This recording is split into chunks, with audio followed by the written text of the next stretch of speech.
Buenas tardes, hermanos y hermanas, que el Señor les bendiga. Vamos a orar al Señor en lo que nuestros pequeños salen a su clase. Inclinamos nuestros rostros y vamos a orar. Señor bendito, estamos delante de tu presencia con gratitud en nuestros corazones y a la vez, Señor, con un poco de sentimiento por la situación de la familia de nuestra hermana Vicky, quien pertenece a esta sociedad femenil y que hoy no está con nosotros por la razón que tú conoces, la salud de su esposo. Ten misericordia, Señor. Tú eres poderoso para hacer todas las cosas posibles. Para ti nada hay imposible y, Señor, solamente nos resta esperar y confiar en ti y en tu buena voluntad. Señor, entre tanto, bendícenos en esta hora cuando abrimos tu palabra y vamos a estudiarla. Queremos sabiduría de lo alto, Señor. Ayúdanos a mirar en cada texto de este precioso salmo lo que tú quieres que entendamos, que lo guardemos en nuestra vida, Señor, con fe, con esperanza y también para poderlo practicar día tras día. Concédenos tu gracia, la unción de tu Espíritu Santo y, Señor, todo esto te lo rogamos humildemente en el nombre de Cristo Jesús, nuestro Señor y Salvador. Amén. Salmo número 144. El texto número 15 es un texto que tiene una doble bienaventuranza. Si ya lo notamos, dice: bienaventurado el pueblo que tiene esto, bienaventurado el pueblo cuyo Dios es Jehová. Es un precioso salmo en el que David habla de Dios, pues lo conoce perfectamente, sabe lo que el Señor ha sido en su vida. David habla de una forma muy particular de Dios, llamándolo de varias maneras. Utiliza palabras, utiliza varios títulos para referirse a Dios que expresan tanto el carácter de Dios como también el poder de Dios a través de sus obras. ¿Cuáles son estos títulos? Bueno, ¿cuáles son estas palabras que usa David? En los primeros dos versículos de este salmo, el Salmo 144, vean cómo David se expresa de Dios de una forma personal. Obviamente lo está haciendo con conocimiento pleno acerca de Dios. No son frases subjetivas, no son títulos que él toma al acierto, al azar, sino que usa cada uno de estos títulos para referirse a Dios porque sabe quién es Dios. Dice así, bendito sea Jehová, mi roca. Le llama a Dios mi roca. ¿Sí? A través de otros salmos nosotros vemos cómo David dice: tú eres esa piedra, tú eres esa montaña, tú eres ese refugio donde yo puedo acudir. Eres la peña más alta a la que yo puedo conducirme y donde yo puedo resguardarme, dice David en otros salmos. A través de esta experiencia le llama a Dios y dice: Señor, tú eres mi roca. Tú eres ese lugar donde yo puedo acudir, donde puedo estar firme, confiado, sin importar lo que pase a mi alrededor. También le dice a Dios, dice que enseña mis manos a la batalla y mis dedos a la guerra. Verso 2, le llama misericordia mía. Mi misericordia. Yo creo que ya hemos hablado mucho acerca de la misericordia de Dios, que son nuevas cada mañana, que la misericordia de Dios es más alta, más allá de las nubes, que la misericordia de Dios es grande, que la misericordia de Dios es fiel. Pero una cosa es tener conceptos en nuestra mente y otra cosa es saberlo en carne propia y decir: Dios es mi misericordia.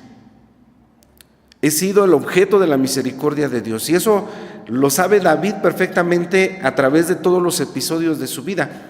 Como siempre lo hemos dicho en este lugar, si no nos pasaran cosas difíciles, cosas adversas, pruebas, situaciones, enfermedades, carencias, momentos difíciles de angustia, no podríamos comprobar que Dios es sanador, que Dios es proveedor, que Dios es sustentador, que Dios es consolador, que Dios es sanador. Tenemos forzosamente que pasar por esas situaciones y comprobar lo que Dios dice que es en su palabra. Pero aquí David ya le llama a Dios y dice: misericordia, misericordia mía. También le dice: eres mi castillo, eres esa torre de fortaleza. Yo no puedo estar más seguro, yo no puedo estar más confiado más que en Dios. Y quienes hemos vivido episodios difíciles en la vida, o ustedes que han pasado por esos momentos, se han dado cuenta que realmente Dios es esa torre de fortaleza en donde nos sentimos resguardados. ¿Qué otra cosa le dice? Le dice a Dios, le dice: altura mía. Dios es más alto que nosotros. Dios es más alto que nuestros problemas, hermanos. Dios es más grande que nuestras enfermedades. Dios es más grande que nuestras necesidades. Y el Señor lo ha demostrado de acuerdo a su voluntad, ¿sí?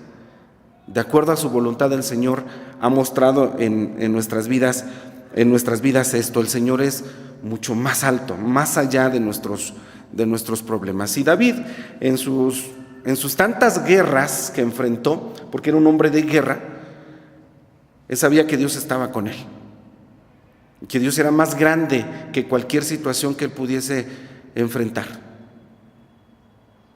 No sé si nuestra hermana Vicky esté conectada en este momento. Yo creo que sí, porque la conozco. Que Dios la bendiga, hermana Vicky. Confíen en el Señor sabe perfectamente lo que está haciendo. Él tiene un plan, un propósito para cada uno de nosotros. Nada está fuera del propósito de Dios. Yo anoche hablaba con la hermana y le decía: cree solamente, confía en Dios. Nuestra hermana está tranquila, ¿sí? Y nosotros tenemos que estarlo también, porque sabemos quién es Dios, ¿sí? Pero también hemos aprendido a aceptar su voluntad, porque el Señor Jesús nos enseñó a orar de esta manera, ¿sí? Que sea hecha la voluntad de Dios tanto en el cielo, así también en la tierra. Pero los que aman a Dios, todas las cosas les ayudan a bien. David sabe perfectamente estas cosas, por eso le llama a Dios. En el siguiente título que utiliza le dice: eres mi libertador. ¿Cuántas veces no libró Dios a David en todas esas luchas? Dios lo libró de manos de sus enemigos. Teniéndolos frente a frente, Dios lo libró. Muchas veces ni siquiera hubo necesidad de que David metiera las manos, porque Dios intervenía. No es con ejércitos, no es con caballos, no es con armas como Dios libra las luchas. En vano es el caballo, ¿sí? El jinete, la espada, el escudo, todo es vano si Dios no interviene en defensa de su pueblo. Y por eso dice David: tú, Señor, eres mi libertador.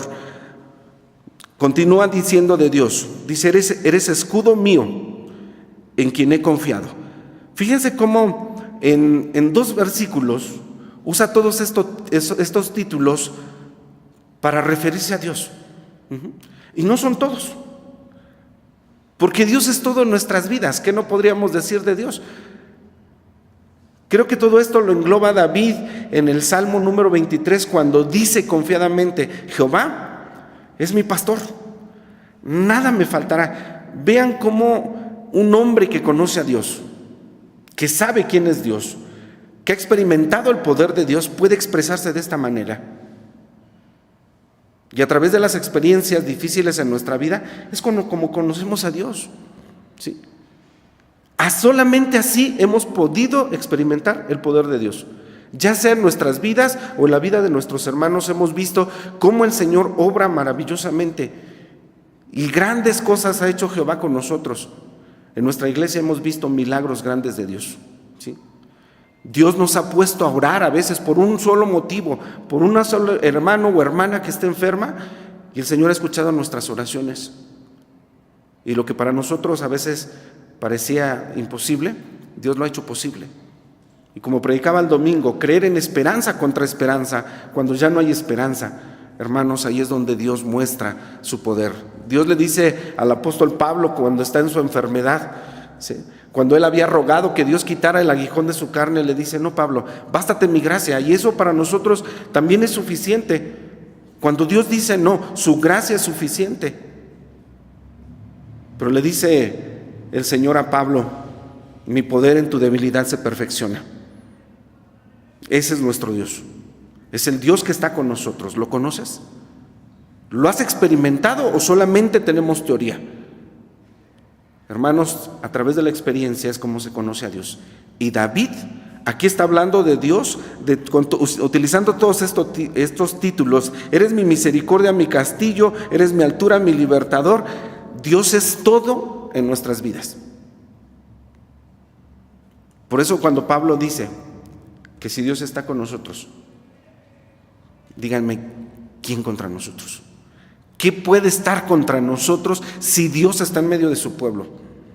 Tenemos que aferrarnos a esta fe, tenemos que conocer a Dios en esta dimensión para que nada nos mueva, hermanos, de nuestros cimientos de fe. Así es como David se expresa de Dios acerca de este salmo. Ahora podemos entender por qué el versículo 15 dice: bienaventurado el pueblo que tiene esto, cuyo Dios es Jehová. David lo está diciendo con pleno conocimiento. Tú eres bienaventurado, tú eres bienaventurada si tienes esto, si tienes a Dios como tu Dios. No hay más. Es la mayor bienaventuranza, tener a Dios como nuestro Dios. Pero no es todo lo que dice David. Hay 4 cosas que dice también en este salmo acerca de Dios. Dice: Dios, tú eres el que adiestra, lo dijo en el versículo 1, dice: el que adiestra mis dedos, mis manos a la batalla y mis dedos a la guerra. David era diestro en las manos y con sus dedos haciendo algo. ¿Qué cosa? Tocando el arpa. Dice David: yo era un músico, pero el que me adiestró para la batalla y para la guerra fue Dios. Y quiero comentar esto porque miren, a veces nosotros somos diestros en una cosa, pero el que nos adiestra o el que nos capacita o el que nos hace aptos para otra cosa, ese es Dios. Y David, reconociendo a Dios, dice: Señor, tú eres el que adiestró mis manos para la batalla. Si dice David, si algo he logrado como un guerrero, no ha sido por mí. Probablemente trae a la mente el enfrentamiento primero que tuvo siendo un jovencito con Goliat, con un gigante. ¿Sí? Dice: tú eres el que adiestró mis manos para esa batalla, para que Dios tenga en todos, reciba Él toda la honra y toda la gloria. Y David dice, vean cómo sigue hablando de Dios, conociendo a Dios, y dice: esto tú lo hiciste en mi vida. El que adiestra mis manos para la batalla. También dice el versículo número 2 al final, dice: el que hace que el pueblo se someta a mí, que las gentes se allanen, ¿sí? Que se sometan. David nunca dice: fui yo. David había cometido un error en alguna ocasión de su vida, cuando contó su ejército, cuando quiso saber cuántos eran sus soldados con los que él podía disponer para salir a cualquier batalla y salir vencedor. Ese día Dios lo humilló. Porque no es con tu fuerza, no es con nuestra capacidad, no son nuestros talentos como logramos algo. Y en este salmo David expresa y dice: Dios es el que allana, versículo 2 al final, el que allana a mi pueblo delante de mí. El que hizo esto fue Dios. Dice: yo no lo hice, yo no lo logré, fue Dios. Y qué bonito es cuando nosotros reconocemos que todo lo que hemos logrado en nuestra vida, que todo lo que sabemos, que todo lo que poseemos, no fue de nosotros. Porque nada es de nosotros. No hemos logrado nada por nosotros mismos. No estamos donde estamos por nuestra astucia, ni siquiera por nuestros talentos. Talentos que Dios mismo puso en nuestras manos o en nuestras mentes. No. Todo, dice Pablo, pero por la gracia de Dios soy lo que soy. Y aquí David hace ese reconocimiento: Dios, tú lo has hecho absolutamente todo. Me voy a saltar al versículo 10 porque también ahí menciona otras 2 cosas. Dice: tú eres el que da salvación a los reyes, tú eres el que da la salud. La salvación viene de Dios. Si Dios nos salva, hermanos, no hay quien salve, ya lo hemos dicho. Si Dios nos sana, no hay quien pueda sanar. Si Dios no provee, no hay quien pueda proveer. ¿Te das cuenta cómo somos tan dependientes de Dios? Y a veces tenemos que llegar hasta ciertos puntos de nuestra vida para darnos cuenta de nuestra fragilidad, de nuestra ignorancia, de nuestra falta de capacidad, para que ahí Dios manifieste su poder y lo podamos conocer, no en la teoría, sino en la experiencia. ¿Conoces a Dios así? También dice, en ese mismo versículo 10, verso 10, dice que Dios es el que redime a David, su siervo, de la maligna espada. Vean qué reconocimiento hace David. Dice, yo no fui. Al final de todo esto, yo no hice absolutamente nada. Así que lo que nosotros hemos logrado ha sido bendición de Dios. Para que Dios, hermanos, sea glorificado en todas las cosas. No a nosotros, oh Señor, no a nosotros, sino a tu nombre, sea la gloria. Bueno, y obviamente Dios pues muestra un interés, un cuidado muy especial para con sus hijos, para con su pueblo, y David esto lo sabe perfectamente. Por eso concluyó este salmo diciendo, bienaventurado el pueblo que tiene esto, bienaventurado el pueblo cuyo Dios es Jehová. Porque David sabe que Dios tiene un cuidado tan especial de cada uno de sus hijos, ¿sí? Sabe perfectamente que él es un simple hombre. Por eso dice y repite las palabras del Salmo 8 en el versículo número 3, donde dice, oh Jehová, ¿y qué es el hombre para que de él conozcas? ¿O el hijo del hombre para que lo estimes? Porque finalmente en esto, hermanos, caería nuestra reflexión. Finalmente, ¿qué somos o quiénes somos delante de Dios? David dice, ¿qué es el hombre? Para que tengas de él memoria. El hombre que se sienta más poderoso, más sabio, más talentoso, no es nada, con todo respeto. ¿Sí? Y David en esta reflexión que hace de sí mismo, porque él está hablando de sí, acuérdense que es un salmo personal, por eso dice mi castillo, mi libertador, mi altura, mi misericordia. Está hablando personalmente, y David, cuando dice ¿qué es el hombre?, en realidad le está diciendo Dios, ¿y yo quién soy? Como para que te acuerdes de mí, o como para que me visites. Esta es una expresión muy humilde. David había sido humillado por Dios. Acuérdense, cuando quiso jactarse, cuando quiso sentirse grande, Dios actuó en su vida y lo humilló. El hombre, dice, versículo 4, David proyectándose, el hombre es semejante a la vanidad. O sea, ¿qué somos? En el mundo, ¿qué somos? Somos un punto. En el universo, ¿qué somos? El hombre más poderoso de la tierra no es nada. Y David dice, y que te acuerdes del hombre, que te acuerdes de mí. Ese es el grande amor de Dios, esa es la grande misericordia de Dios obrando en nuestras vidas. El Señor tiene un cuidado muy especial. Dice David entonces, presentándose a sí mismo como algo vano, ¿sí? Pero está seguro de que Dios, dice, piensa en él y lo estima. Esas son dos palabras que usa aquí. ¿Qué es el hombre para que lo conozcas? Dicen otras revisiones, ¿qué es el hombre para que pienses en él? Dios piensa en ti. Y dice también, o el hijo del hombre para que lo estimes. Aún siendo un punto en la inmensidad, Dios fija sus ojos en ti y en mí, se acuerda de nosotros y nos estima y nos tiene un aprecio muy especial. Ese es el Dios de David y ese es el Dios nuestro. Aleluya. Bendito sea el nombre de Dios, porque ese es nuestro Dios y lo hemos conocido y lo estamos conociendo, y todavía en esta vida, hermano, no nos va a alcanzar el tiempo para saber todo acerca de Dios hasta cuando estemos allá, y como dice el apóstol Juan, cara a cara le veremos, tal como Él es. Conoceremos la gloria completa de Dios. Sí, pero con todo lo que sabe David, le hace a Dios una súplica. Le dice en el versículo 11, dice, redímeme y sálvame de la mano de los extraños, cuya boca habla vanidad y su diestra es diestra de mentiras. Con todo ello, con todo lo que sabe David de Dios, todavía le hace esta súplica y le dice, redímeme y sálvame. Él no encomienda su vida en otras manos más que en las manos de Dios. Y eso es lo que hay que hacer en los momentos más difíciles de la vida. ¿A quién le voy a encomendar mis manos? A Dios.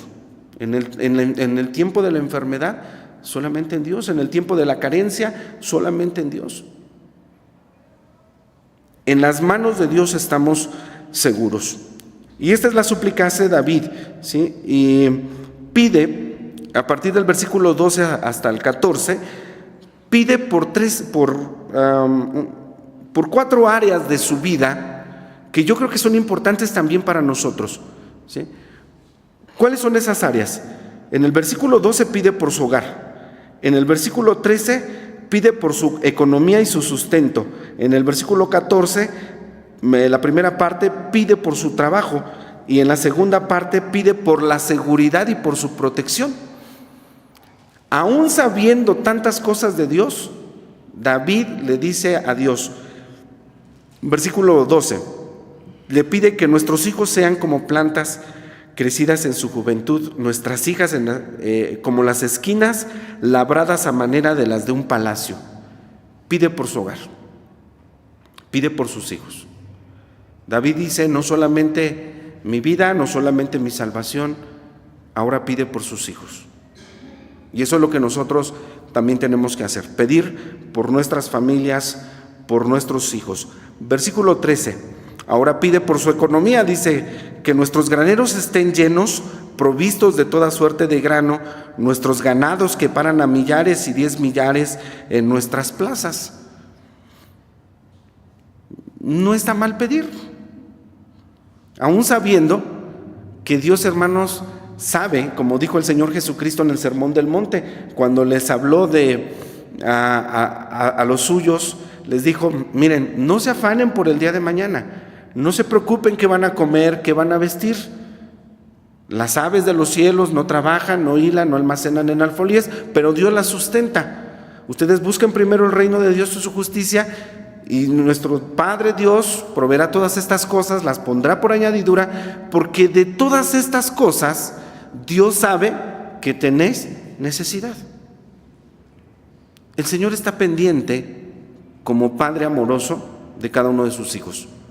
Como Padre y como pastor, el Señor está al pendiente de tu vida. Así que podemos confiar en el Señor. Y con todo ello David dice, Señor, yo te sigo rogando que bendigas, dice en este versículo 13, nuestros graneros, nuestros ganados. Verso 14, ahora pide por el trabajo, a través de esta expresión cuando dice que nuestros bueyes estén fuertes para el trabajo. Bendice el trabajo. En estas áreas de la vida, David sabe y confía solamente en Dios. Por eso pide su bendición para el trabajo, y en la segunda parte del verso 14 dice que no tengamos asalto. La inseguridad en la que hoy vivimos nosotros, pues es un tema por el que nosotros debemos de orar también a Dios. A mí me llamó mucho la atención que hace 8 días en miércoles, nuestra hermana Yasmín Álvarez dice, yo quiero orar por los policías, y yo quiero orar por la Guardia Nacional y por el Ejército, y me encomendaron esa oración, ¿no? Y así como que yo, ¿y qué pido en esta oración? Señor, úsalos para la seguridad de tu pueblo, pon temor en sus corazones, guíalos, protégelos. Allí también hay cristianos, ahí también hay gente que te conoce, están trabajando en esa manera, bendícelos, ¿no? Aquí David sabe que la seguridad no solamente está en el ejército, no solamente está en los atalayas, en los vigilantes que están en las torres de los castillos. Dice Dios, bendice la seguridad de nuestra patria, de nuestro pueblo. Eso es lo que hace David. Sabiendo de Dios, pide a Dios por esto, porque sabe que Dios es poderoso, como dice Pablo en sus cartas, para hacer mucho más abundantemente las cosas de lo que nosotros pedimos o entendemos. Más allá de lo que nosotros esperamos, Dios es posible hacer todas estas cosas. Por eso es tan significativa la frase del Salmo 23, Jehová es mi pastor, nada me puede faltar. Aunque ande en valle de sombra y de muerte, no temeré mal alguno, porque tú estarás conmigo. David está completamente seguro, tú estarás conmigo. Y si Dios está con nosotros, queridos hermanos, nada está contra nosotros. ¿Te das cuenta cómo concluye este precioso salmo? Bienaventurado el pueblo que tiene esto, no que tiene seguridad, no que tiene bendiciones en el trabajo, no que tiene bendición en la economía y en el sustento, no el pueblo que tiene hijos e hijas en bendición. No podemos leer el salmo así, bienaventurado el que tiene esto, no. Concluye el salmo, esa es la conclusión. Bienaventurado el pueblo que tiene esto, 2 puntos. Bienaventurado el pueblo cuyo Dios es Jehová, porque decía un hermano nuestro que ya está con el Señor, quien tiene a Dios, lo tiene todo. Quien no tiene a Dios, no tiene nada. Podrá tener sabiduría, riqueza, fama, gloria, poder, pero si no tiene a Dios, no tiene nada. ¿Tienes a Dios en tu corazón? ¿Conoces a Dios así? Bendito sea su nombre. Tienes la más grande bienaventuranza. Bienaventurado el pueblo que tiene esto, el pueblo cuyo Dios es Jehová. Que el Señor nos bendiga. Amén.